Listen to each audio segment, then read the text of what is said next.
एक दरगाह में भी चोरी की खबर है, सालार मसूद गाजी की दरगाह में।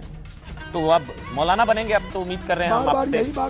वो गाजी बाबा है सालार जंग गाजी, उसकी मजार पे 100 करोड़ का घोटाला हो गया।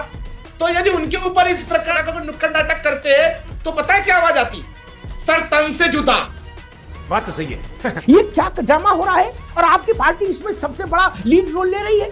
मतलब आप अभी आपसे लोग आपके गले में लटक जाएं और कहें सालार गाजी के यहाँ जो 100 करोड़ का घपला घोटाला हुआ है, हरे कपड़े पहन के और मोर पंख वाला वो लेके और टोपी लगा के आओ यहाँ, ताबीज गले में टांग के, आप जा पाएंगे?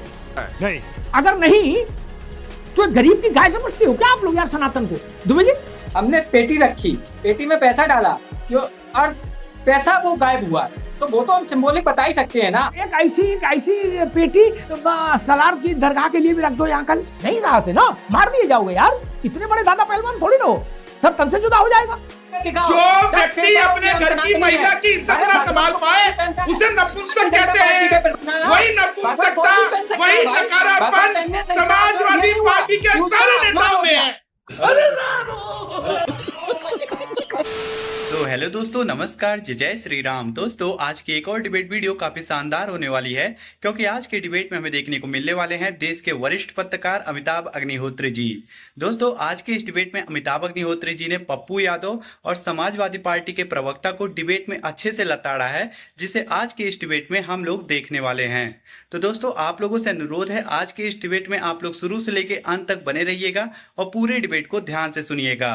और हाँ दोस्तों, अगर आज की यह डिबेट आप सभी को अच्छी लगेगी तो वीडियो को लाइक करिएगा, चैनल को जरूर सब्सक्राइब करिएगा। आइए आज की शानदार डिबेट को स्टार्ट करके देख लेते हैं। चलिए शुरू करते हैं। सबके निशाने पर हिंदुत्व है, सबके निशाने पर सनातन है। सूर्य प्रकाश मैथिल आज दृश्य पार्लियामेंट में देखा होगा, भगवा वस्त्र धारण, उस पर रुद्राक्ष और त्रिपुंड और सब धारण करके रामलला के चित्र हाथ में लेकर वहां बैठे पप्पू यादव, और उसके बाद वो चंदा चोरी करने लगे, फिर चंदा का वो पात्र लेके भागे। राहुल गांधी भी आए, उनको प्रणाम किए, चंदा डाला, और पूरा एक नुक्कड़ नाटक टाइप का पार्लियामेंट के भीतर हुआ। और पप्पू यादव ने जो पुजारी बने हैं, साधु बने हैं, उन्होंने कहा कि चंदा चोरी मेरे खून में है, डायलॉग के तौर पर। जबकि चंदा चोरी के मामले में एक भी राम मंदिर का एक भी पुजारी, अयोध्या का एक भी संत, पूरी अयोध्या का एक भी संत, ना पुजारी ना संत, कोई भी गिरफ्तार नहीं हुआ, किसी का नाम नहीं आया। सामान्य लोग गिरफ्तार हुए हैं, जो जिनका नाम सामान्य रूप से आप ले सकते हैं, वो ना पुजारी हैं अयोध्या के मंदिर के, ना संत हैं। फिर ऐसा काम क्यों मैथिल साहब? इसके पीछे केवल एक ही चीज है, विश्वास। एक ही चीज है, निश्चितता। एक ही चीज है कि हमारा कोई बाल बाका नहीं कर सकता, क्योंकि यदि किसी और समाज के, जैसे कि आपने पूर्व में अपनी ओपनिंग लाइन में बोला था, वो गाजी बाबा है सालार जंग गाजी, उसकी मजार पे 100 करोड़ का घोटाला हो गया। अजमेर शरीफ के अंदर वहां पर 150-200 करोड़ का घोटाला हुआ, 300 करोड़ घोटाला सुनने में आया। उसके विषय पे यदि इस प्रकार का कोई नुक्कड़ नाटक कर लेते, या फिर चर्च ऑफ नॉर्थ इंडिया, उसके अंदर पूरी की पूरी जो बिशप है और उसकी पूरी जो सोसाइटी है, उनके ऊपर आरोप लगा 500 करोड़ रुपए के घोटाले का। तो यदि उनके ऊपर इस प्रकार का कोई अपना, मैं कहूं कि नौटंकी करते, इस प्रकार का कोई नुक्कड़ नाटक करते, तो पता है क्या आवाज आती? सर तन से जुदा, सर तन से जुदा। और कोई भरोसा नहीं है कि कोई सा अब्दुल पंचर वाला या कोई सुहेल कसाई आके गर्दन काट जाता पप्पू यादव की। बात तो सही है। दुबे जी, मतलब इंतहा हो गई, एक भी भगवा वस्त्र पहनने वाला नेम्ड नहीं। एक रामलला की राग भोग सेवा के लिए वहां 36 छोटे बड़े आचार्य हैं, ठीक, सेवा में एक भी उसमें इन्वॉल्व नहीं। मैंने बहुत पहले कहा था कि मुझे गर्व है कि अयोध्या धाम का एक भी संत और राम मंदिर का एक भी पुजारी इस कृत्य में शामिल नहीं।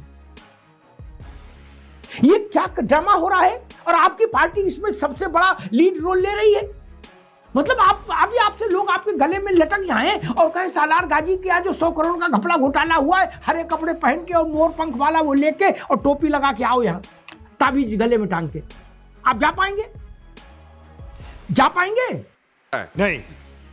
अगर नहीं तो गरीब की गाय समझते हो क्या आप लोग यार सनातन को? दुबे जी, सुप्रीम कोर्ट की देखरेख में जांच हो रही है, आप सुप्रीम कोर्ट से पढ़े हो?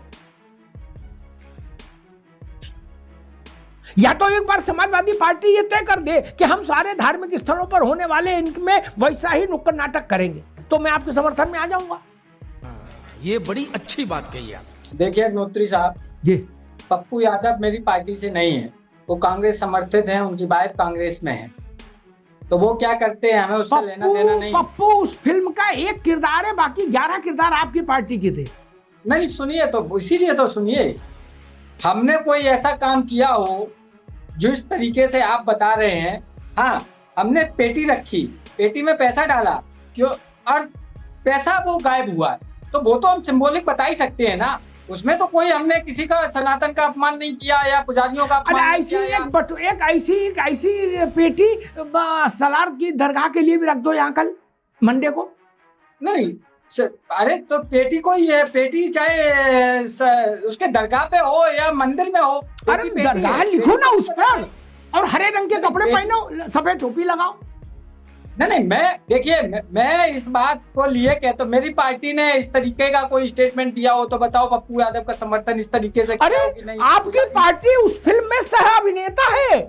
नहीं सुनिए, नहीं गजब कर रहे हो महाराज, ऐसा ना कहो यार, देखो जीती मक्खी नहीं निकल सकते। ये कहा कि नहीं पप्पू यादव बिल्कुल सही, हमने उस चीज का कहा नहीं, आप तो पप्पू यादव की धोती पकड़ के साथ चल रहे हो, आप कहने की बात कह रहे हो। नहीं सुन, अरे इसीलिए तो सुनिए, पप्पू यादव ने जो गलत काम किया उसको आरएसएस या भारतीय जनता पार्टी की ड्रेस पहननी चाहिए थी और वो लेके भागना चाहिए था। दुबे जी, आपकी पार्टी तो ये अपने क्रियाओं से ये गाना चरितार्थ कर रही थी पप्पू के साथ, हम बने तुम बने एक दूजे के लिए।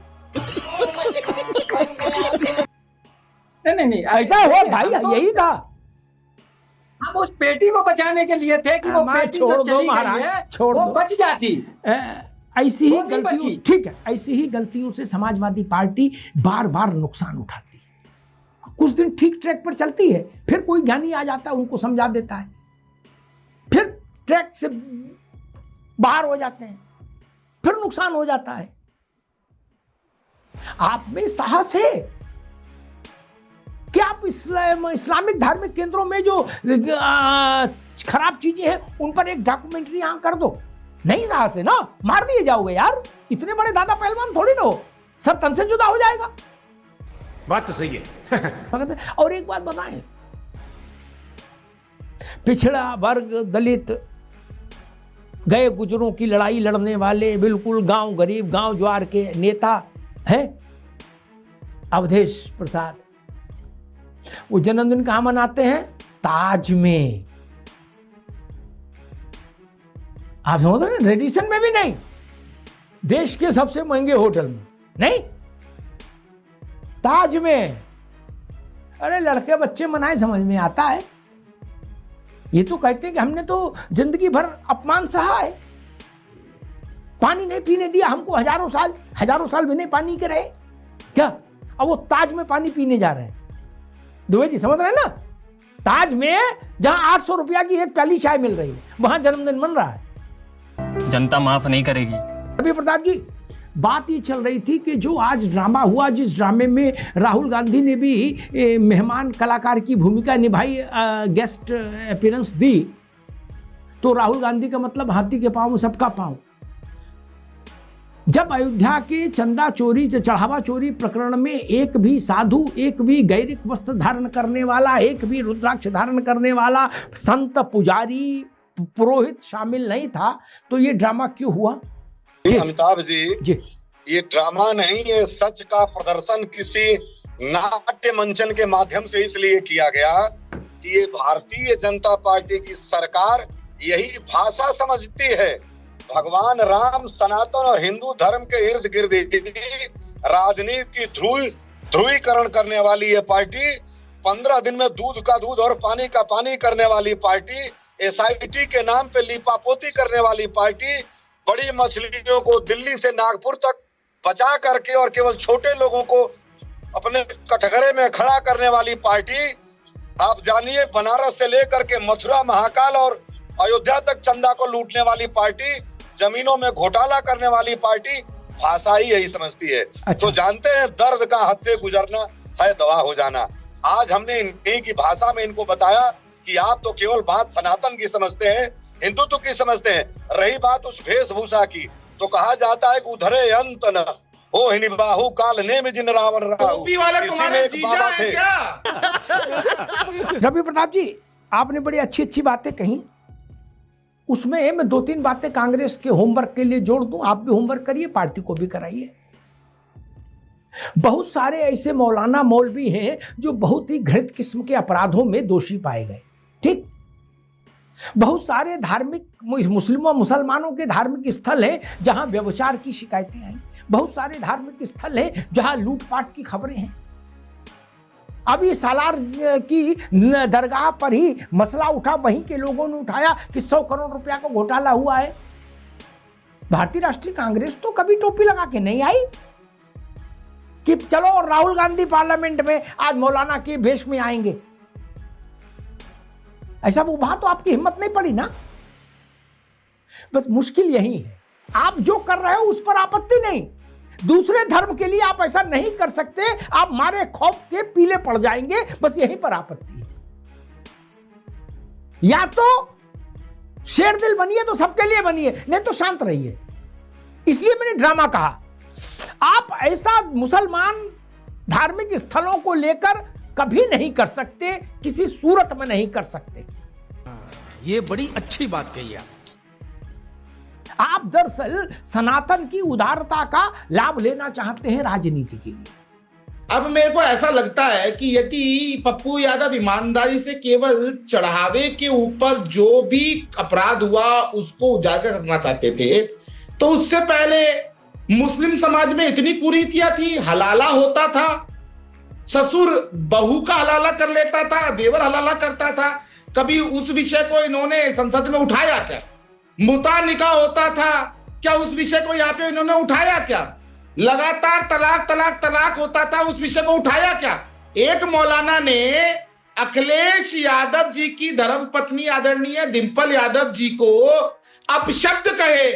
क्या उस अपशब्दों का एक नाटक नौटंकी इसी प्रकार से संसद के परिसर में किया गया क्या कि वो साड़ी पहन के बैठती और एक मौलाना टोपीला खड़ा होके बोलता कि ये तो ऐसा शब्द मैं यहाँ बोल भी नहीं सकता, नहीं वो मत बोलिए, वो वहां पे यूज करते। उसका अपमान पूरे देश के सामने एक मौलाना ने कर दिया। तुम्हारे मुंह से आवाज नहीं निकलती, वैसे तुम हिंदुओं पे गोली चलवा देते हो, वैसे ये नौटंकी और नाटक करते हो, वैसे संतों का अपमान करते हो और यहाँ बैठ के ज्ञान बांट रहे हो। चुप हो जाओ। इसे कहते हैं नपुंसक होना। जो व्यक्ति अपने घर की महिला की इज्जत न संभाल पाए उसे नपुंसक कहते हैं, नकारा कहते हैं, ढीला कहते हैं। और वही ढीलापन, वही नपुंसकता, वही नकारापन समाजवादी पार्टी के सारे नेताओं में है।